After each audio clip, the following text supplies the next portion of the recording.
नमस्कार, मैं हूं पुष्पेंद्र चौधरी और आप देख रहे हैं इंडिया वॉइस। राजस्थान समाचार में आपका स्वागत है। रुक करते हैं खबरों की ओर। राजस्थान के सीएम भजनलाल शर्मा दिसंबर में होने वाले राइजिंग राजस्थान के लिए इंग्लैंड में हैं। इसी कड़ी में सीएम भजनलाल के नेतृत्व में एक प्रतिनिधिमंडल ने लंदन में आयोजित इन्वेस्टर मीट में हिस्सा लिया।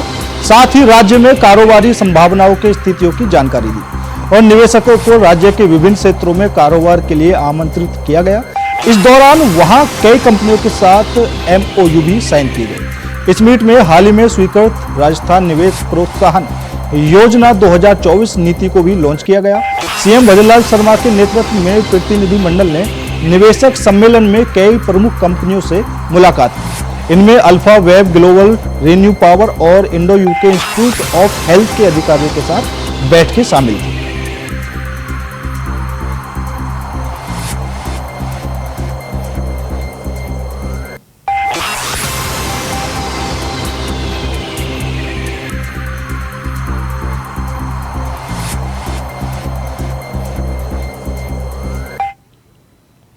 सीबीआई ने राजस्थान में अवैध रेत खनन मामले में शुक्रवार को मामले में संदिग्ध लोगों के 10 ठिकानों पर छापेमारी की।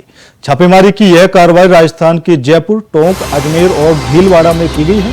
इसमें संदिग्धों के घरों, ऑफिस और अन्य ठिकानों पर तलाशी ली गई। सीबीआई ने बताया कि छापेमारी में उन्हें काफी अहम दस्तावेज और अन्य सबूत बरामद हुए हैं। सीबीआई की यह कार्रवाई राजस्थान में अवैध रूप से किए गए रेत खनन से संबंधित चल रही तफ्तीश के सिलसिले में की गई है। सीबीआई के मुताबिक राजस्थान हाई कोर्ट के इस साल 16 अप्रैल को दिए आदेशों पर अमल करते हुए सीबीआई ने राजस्थान में अवैध रेत खनन के आरोपों पर 26 अप्रैल को एक मामला फिर से दर्ज कर इसकी जांच अपने हाथों में ली थी।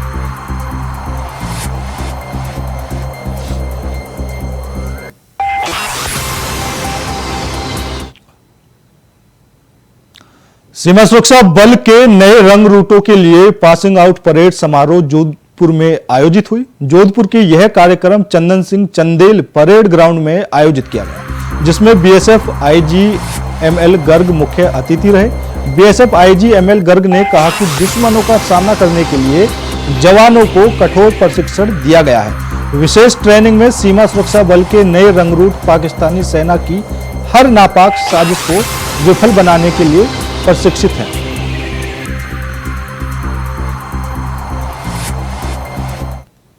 सहायक प्रशिक्षण केंद्र जोधपुर और पश्चिमी सीमा पर BSF पूरी तरह से सजग है। मेनली पंजाब के बॉर्डर पे पहले ड्रग्स आती थी ड्रोन के जरिए, काफी तादाद में आई और उसको BSF ने बड़ा इफेक्टिवली रोका है। तो उसके बाद इन्होंने गंगानगर और बीकानेर के इलाकों में भी इसको कुछ इंसिडेंट्स हुए। तो इसके लिए हमने ना सिर्फ एंटी ड्रोन सिस्टम्स लगाए हैं, अपनी टेस्ट एरियाज के हमने अपने डोमिनेशन को इफेक्टिव किया है और बाकी एजेंसीज के साथ मिलकर के इनके इरादों को नाकामयाब करने के लिए हम पूरी तरह से तत्पर हैं। अभी कल ही हमने एक ड्रोन पकड़ा गंगानगर में, 2 दिन पहले हमने, उससे 3 दिन पहले हमने बीकानेर में पकड़ा। तो हम इसके लिए बहुत सारे स्टेप्स लिए हैं। टेक्नोलॉजी का मेनली हम सारा ले रहे हैं, मैन पावर तो खराब है ही है सबसे ज्यादा। ये मैं आप सबको बताना चाहूंगा कि 1 दिसंबर को BSF का 60th रेजिंग डे है, BSF डे है, जो कि हीरक जयंती होगी, डायमंड जुबली। और हमारा सौभाग्य है कि इस बार हमारे DG साहब ने ये तय किया कि इस बार का जो BSF रेजिंग डे है, BSF डे परेड है, वो यहाँ पे जोधपुर में होगी, STC इसी प्रांगण में। आप देख रहे हैं यहाँ पे दाहिने बाएं दोनों तरफ से ग्राउंड में इतने सारे काम चल रहे हैं और सभी तरह की जो तैयारियां हैं इसके ऊपर पूरी तरह से लोग मेहमान जो आएंगे उनके रहने की तैयारियां, चीफ गेस्ट के रहने की तैयारियां और तमाम किस्म की जो तैयारियां इसमें हो रही है वो सब जारी है। और आपको सबको मैं चाहूंगा कि आप सब उसको बहुत इफेक्टिवली कवर करें और आप आए उसमें। हमेशा गृह मंत्री जी, चूंकि हमारे मंत्री गृह मंत्री जी होते हैं, तो वही उन्हीं को आमंत्रित करते हैं। नीमका थाना कस्बे के निकटवर्ती मऊ में देर शाम एक कार ने बाइक सवार को टक्कर मार दी, जिससे वह गंभीर रूप से घायल हो गया। लोगों की जानकारी पर 108 एम्बुलेंस मौके पर पहुंची और घायल को राजकीय सामुदायिक स्वास्थ्य केंद्र पहुंचाया गया, जहां पर डॉक्टरों ने प्राथमिक उपचार कर युवक को जयपुर रेफर कर दिया। यह मुख्य सड़क दिल्ली से आने वाले रास्ते के तहत आती है और खाटू श्याम जी तक जोड़ती है, जिसके कारण इस सड़क पर गाड़ियों की काफी आवाजाही बनी रहती है।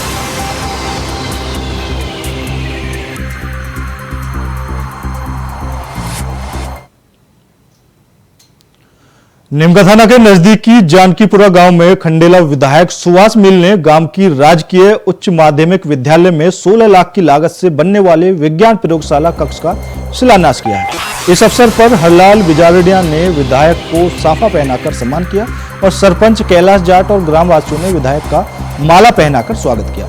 इस दौरान विधायक ने कहा कि वह विद्यालय में किसी भी आवश्यक संसाधन की कमी नहीं आने देंगे।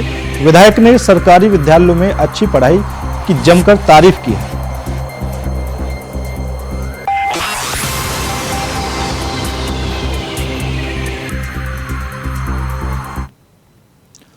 श्रीमाधोपुर में प्रशासन के आदेश के बाद सावलपुरा के सरकारी रास्ते और गैर मुमकिन जोहर से गुजरने वाले रास्ते को जेसीबी मशीन से अतिक्रमण मुक्त किया गया है। गौरतलब है कि यूडीएच मंत्री झावर सिंह खर्रा की जनसुनवाई में अतिक्रमण को लेकर शिकायत की थी, जिस पर कार्रवाई करते हुए तारबंदी निर्माण को जेसीबी मशीन से हटाकर अतिक्रमण मुक्त किया गया है। अतिक्रमण हटने पर ग्रामीणों ने तहसीलदार प्रशासन का आभार व्यक्त किया।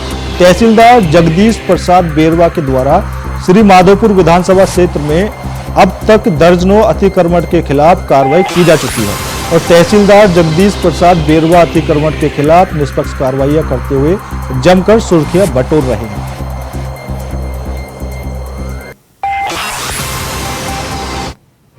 ये गांव का प्राचीन रास्ता था, जिसको गांव के कुछ लोगों ने साल भर से बंद कर रखा था। मैंने मंत्री जी को शिकायत करी तो मंत्री जी ने तहसीलदार जी को भेजा और तहसीलदार जी अपनी टीम के साथ आए हुए हैं और इस रास्ते को खुलवा रहे हैं। राजस्थान उत्तर पश्चिम रेलवे के मुख्य जनसंपर्क अधिकारी कैप्टन शशिकरण ने बताया कि यात्रियों की सुविधा के लिए डिब्बों में अस्थायी बढ़ोतरी की गई है। 68 जोड़ी रेल सेवाओं में 145 डिब्बों की अस्थायी बढ़ोतरी की जा रही है।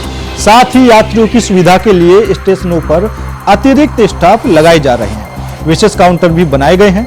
स्पेशल ट्रेनों के बारे में उद्घोषणा प्रणाली द्वारा लगातार उद्घोषणा की जा रही है। भीड़ को नियंत्रित करने के लिए आरपीएफ के अतिरिक्त जवान भी नियुक्त किए गए हैं। आगामी आने वाले पर्व त्योहारों को देखते हुए उत्तर पश्चिम रेलवे द्वारा व्यापक तैयारियां की गई हैं और साथ ही साथ ये समीक्षा किया जा रहा है कि किस रूट पर यात्रीवार बढ़ रहा है और उसको देखते हुए स्पेशल ट्रेनों का संचालन, गाड़ियों के में डब्बों की स्थायी और अस्थायी बढ़ोतरी, ये तीनों काम किए जा रहे हैं। अभी उत्तर पश्चिम रेलवे द्वारा नवंबर माह के लिए 68 जोड़ी गाड़ियों में 145 डब्बों की अस्थायी बढ़ोतरी की गई है। ये हर तरह के डब्बे हैं, जनरल क्लास भी है, स्लीपर है, एसी है और इसी तरह से 47 स्पेशल ट्रेनों का भी संचालन किया जा रहा है, जो कि उत्तर पश्चिम रेलवे द्वारा संचालित की जा रही है या उत्तर पश्चिम रेलवे की क्षेत्राधिकार में भी चल रही है। तो इस तरह से हम पूरी समीक्षा कर रहे हैं और लगातार हम दूसरे रेलवे से भी बात कर रहे हैं कि और किस तरह से स्पेशल ट्रेनों का संचालन किया जा सके, ताकि जो भीड़ बढ़ रही है या जो यात्री एक स्थान से दूसरे स्थान जाना चाह रहे हैं उनको हम और सुविधाजनक उपलब्ध करा सके। खबर अजमेर जिले के नसीराबाद से है, जहां राष्ट्रीय राजमार्ग के कोटा चौराहे के पास एक लोडिंग पिकअप भीलवाड़ा की ओर से पंजाब जा रही थी।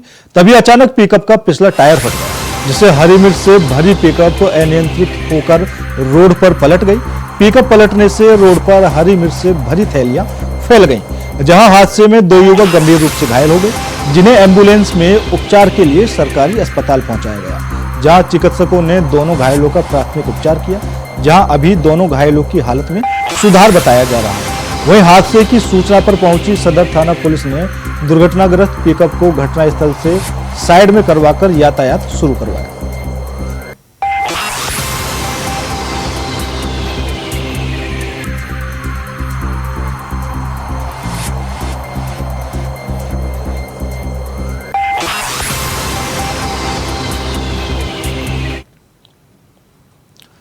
आगामी त्योहारी सीजन को देखते हुए पुलिस अभी से अलर्ट हो गई है। इसके तहत आज डिडवाना पुलिस अधीक्षक हनुमान प्रसाद मीणा ने एसपी कार्यालय में जिले भर के पुलिस अधिकारियों की क्राइम मीटिंग ली। इस मीटिंग में अतिरिक्त पुलिस अधीक्षक और कई थानों के थाना अधिकारी मौजूद रहे।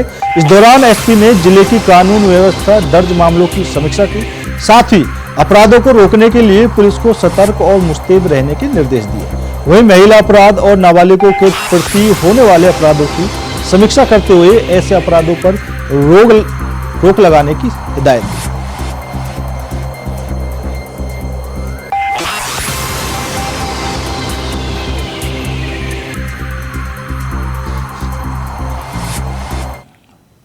राजस्थान में पेपर लीक की जांच कर रही एसओजी एक्शन मोड में है। पेपर लीक मामले को लेकर अब तक एसओजी राजस्थान में 20 से ज्यादा जगहों पर छापेमारी कर रही है।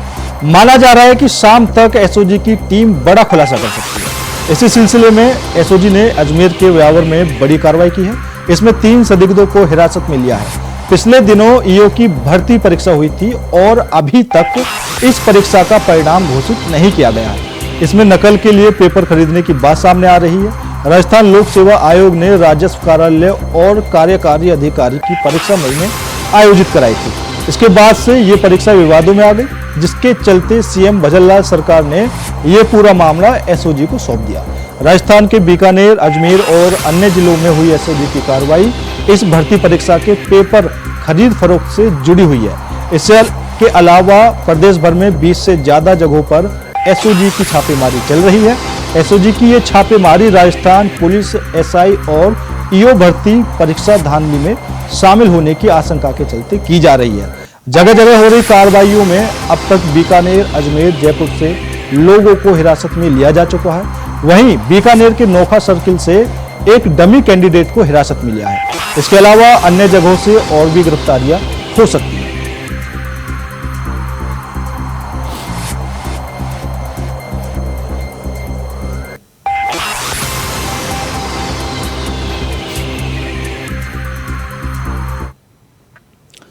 त्योहारी सीजन में मिठाई पकवान की खरीदारी में काफी इजाफा देखने को मिल रहा है। दूसरी ओर सेहत से खिलवाड़ के भी कई मामले सामने आ रहे हैं। बाजार में मिलावटी सामान भी धड़ल्ले से बिक रहा है। स्वास्थ्य विभाग ने बीकानेर जिले में बिछवाल में 4,350 लीटर और गंगा शहर में 2,790 लीटर समेत कुल 7,140 लीटर संदिग्ध घी सीज किया है। मुख्य चिकित्सा और स्वास्थ्य अधिकारी डॉक्टर राजेश गुप्ता ने बताया कि जिला कलेक्टर नर्मदा वसुनी के निर्देशानुसार खाद्य सुरक्षा दल ने बिछवाल औद्योगिक क्षेत्र में निरीक्षण किया। जिले की फर्म मोहनलाल आशीष कुमार के गोदाम पर जब छापेमारी हुई तो चौंकाने वाली बात सामने आई। यहां पहली बार एक नए ब्रांड ज्ञान ब्रांड का घी मिला और वह भी सिर्फ 15-15 लीटर के 3 डिब्बे में भरा हुआ था। विभाग ने इसे संदिग्ध मानते हुए वहां मौजूद 4,350 लीटर घी के सैंपल लेकर उसे मौके पर ही सीज कर दिया।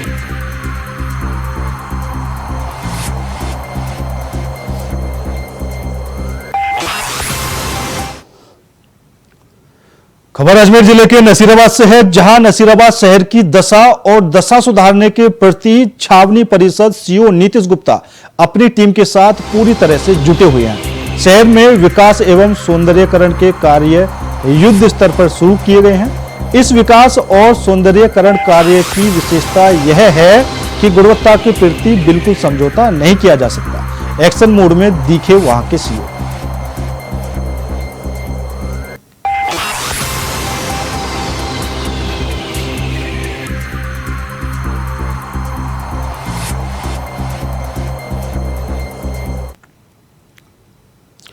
खबर जयपुर से है, जहां शिक्षा मंत्री के बयानों की ऐसी नैतिक शिक्षा ठीक नहीं। शिक्षकों की पोशाक के बयान के बाद फिर टिप्पणी की। कहा, मेरे बयान का विरोध करने वाले बेवकूफ ही नहीं मूर्ख भी हैं। शिक्षा मंत्री मदन दिलावर की नैतिक शिक्षा अब बड़े विवादों में बदलने लगी है।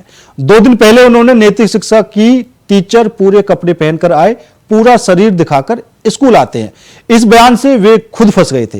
हालांकि दिलावर के ऐसे बयान नए नहीं हैं, वे पहले भी ऐसे बयान देते रहे हैं।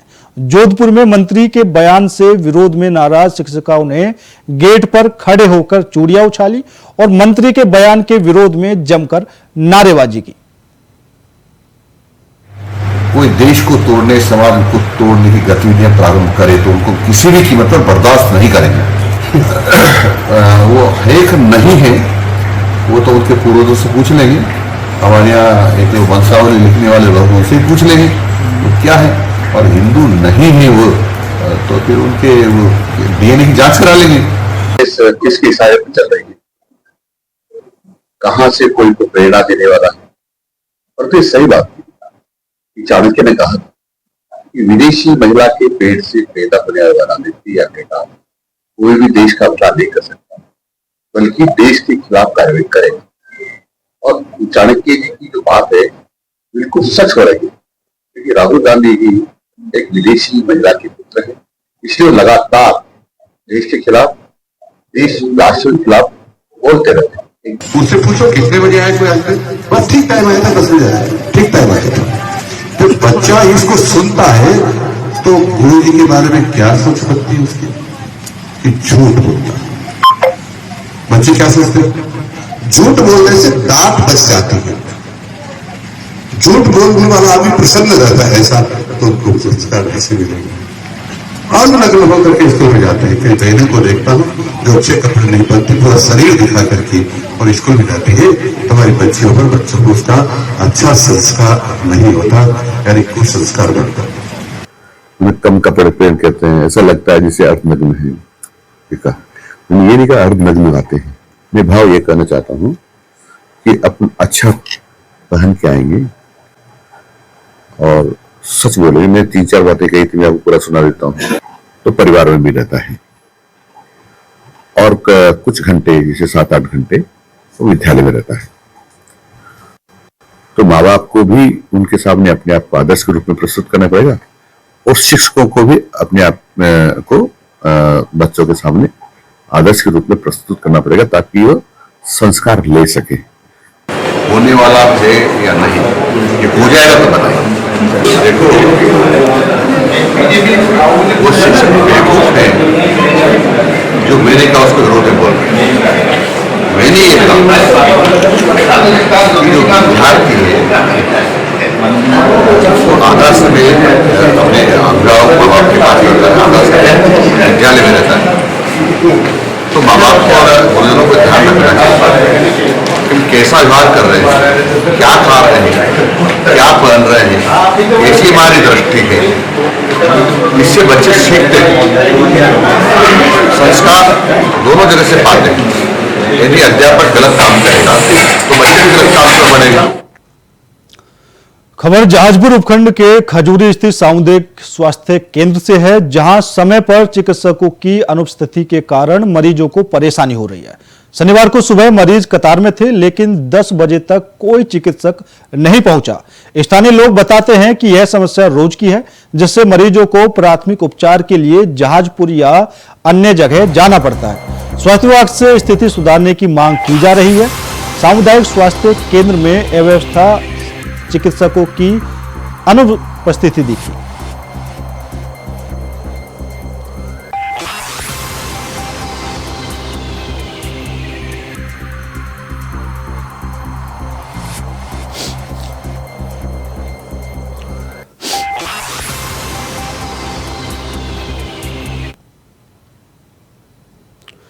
खबर बीकानेर से है, जहां एक व्यक्ति को पत्नी सहित कुछ महिलाओं ने लोहे की रोड और डंडों से पीटकर जमकर पीटा। वह कराता रहा, लेकिन महिलाएं उसे पीटती रहीं। इस मामले का वीडियो किसी ने बना लिया और इसे सोशल मीडिया पर शेयर कर दिया। बीछवाल थानाधिकारी गोविंद सिंह चारण ने बताया कि एसपी से परिवाद मिलने के बाद शिकायतकर्ता को थाने में बुलाया गया है। उससे पूरे मामले की पूछताछ करने के बाद आगे की कार्रवाई की जाएगी।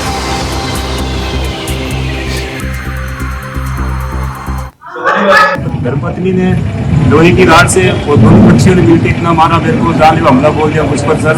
और सर मैं बेहोश कर दिया मारते मारते सर, मुझको इतना मारा कि मेरी उठनी सर था कि सर पहले पैर उल्टा हुआ मेरा, और फिर पेट धोने की कोशिश की सर मेरे ऊपर। और मुझको कहती है कि आपको अरेस्ट करा दूंगी, ऐसे वैसे। खाना नहीं बना हुआ था घर पे, इसलिए थोड़ी मैंने गाली गलौज की सर, और गाली गलौज के कारण मुझको इतना मारा सर। अभी आज तक बहुत नहीं पुलिस की मारने की सर। आज कहाँ चोटें लगी सर? देखो ये चोट लगी मैंने थोड़ा पाइप से, ये देखो सर दूसरा फिर मारने की कोशिश की टूटे पैर पर, ये हाथ में हो गया मेरा यहाँ से सर। जयपुर में प्रदेश अध्यक्ष मदन राठौर ने बीजेपी की सक्रिय सदस्यता ली है। ओमकार सिंह अहलावत ने मदन राठौर को सक्रिय सदस्यता दिलाई। बीजेपी की सदस्यता अभियान तेजी से आगे बढ़ रहा है। अभी तक बीजेपी में लगभग 70 लाख सदस्यों ने सदस्यता ले ली है। 50 लाख ऑनलाइन सदस्य और 20 लाख ऑफलाइन सदस्य बन चुके हैं। बीजेपी की सदस्यता अभियान का पहला चरण 2 सितंबर से शुरू किया गया था। दूसरा चरण 1 अक्टूबर से शुरू होकर 26 अक्टूबर तक चलेगा। राजस्थान में बीजेपी का लक्ष्य 1.25 करोड़ सदस्य बनाने का है। समय 49 लाख तो ऑनलाइन सदस्य बन चुके हैं और 20 लाख ऑफलाइन बन चुके हैं। तो ऑफलाइन का वो रजिस्ट्रेशन होता है तो वो आंकड़ा भी इसमें जुड़ जाएगा। क्या होता है कि ऑफलाइन हम फॉर्म से भरते हैं, फॉर्म भरवाते हैं जिसके पास मोबाइल नहीं है, या एक परिवार में एक मोबाइल है और 2 सदस्य हैं तो दूसरे का जो ऑफलाइन ही होगा वो उसी मोबाइल से 2 सदस्य नहीं बन सकते। OTP उस पर आएगा जरूर, लेकिन उसका फॉर्म भरवाते हैं, फॉर्म भरवा के उसका कंप्यूटराइज करके और उसका रजिस्ट्रेशन हो जाता है। ऐसे हमारे लगभग 69 लाख 69 लाख सदस्य हम बना चुके इस समय तक। जब वो यहाँ पर आएंगे तो उनका अभिनंदन यहाँ होगा। ये लगभग मैं सोचता हूँ कि लगभग 2 बजे यहाँ कार्यालय तक पहुँचने का उनका प्लानिंग है। तो मतलब पहले ही आ जाएंगे एयरपोर्ट पर और फिर यहाँ पहुँचने की उनकी प्लानिंग है। हम कोशिश करेंगे कि जल्दी आ जाए। कार्यकर्ता आएंगे, अच्छे संख्या में लोग आएंगे। लोगों जैसे सूचनाएं मिल रही है उस हिसाब से तो बहुत उत्साह है। उपचुनाव को लेकर नागौर राष्ट्रीय लोकतांत्रिक पार्टी सुप्रीमो और नागौर सांसद हनुमान बेनीवाल ने कहा कि राजस्थान की 7 उपचुनाव सीटों में ख्वींसगढ़ सबसे हॉट सीट है। बीजेपी नंबर 1 दुश्मन है। 7 सीटों पर बीजेपी को कैसे हराना है, ये मेरा पहला विचार है, क्योंकि मैं इंडिया एयरलाइंस से जुड़ा हूं और उनका पार्टनर हूं। उपचुनाव पर नागौर सांसद का बड़ा बयान, बीजेपी नंबर 1 दुश्मन है।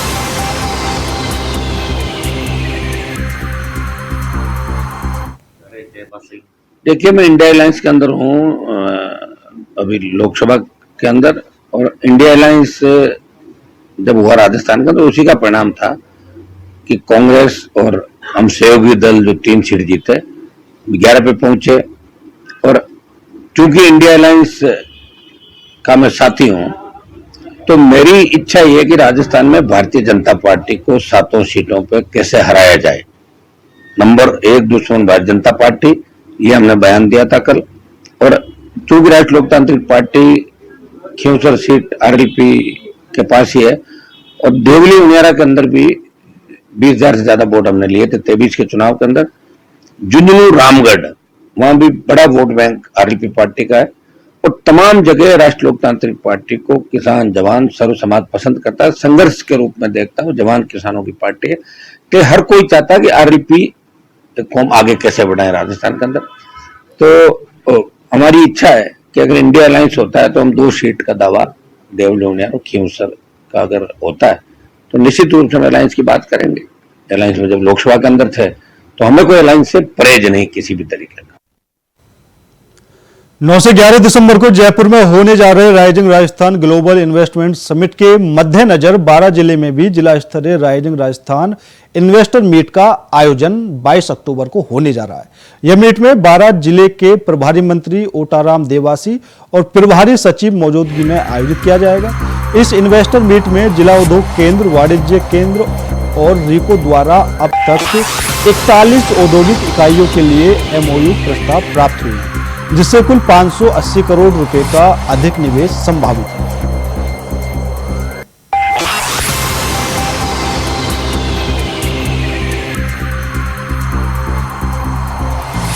तो 12 जिले में भी समिट की तर्ज पर आयोजन किया जाएगा। राजस्थान राइजिंग समिट को लेकर 12 जिले भी पूरी तरीके से तैयार है और 580 करोड़ से अधिक निवेश होने की संभावना है। तो मुख्यमंत्री भजनलाल शर्मा राजस्थान राइजिंग समिट को लेकर इंग्लैंड और जर्मनी के दौरे पर भी हैं और वहां पर भी वो कई बड़ी कंपनियों के साथ प्रस्ताव पास करवाने में लगे हुए हैं और राजस्थान को अर्थव्यवस्था के मामले में नंबर 1 बनाने की मुहिम भजनलाल की चल रही है।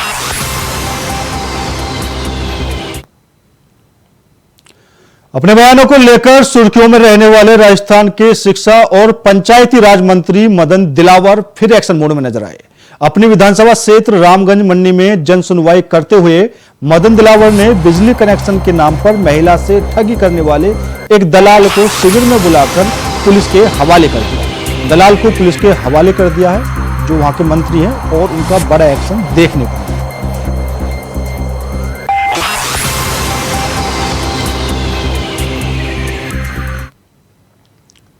फिलहाल मेरे साथ इस बुलेटिन में इतना ही। बाकी देश और दुनिया की तमाम खबरों के लिए देखते रहिए इंडिया वॉइस।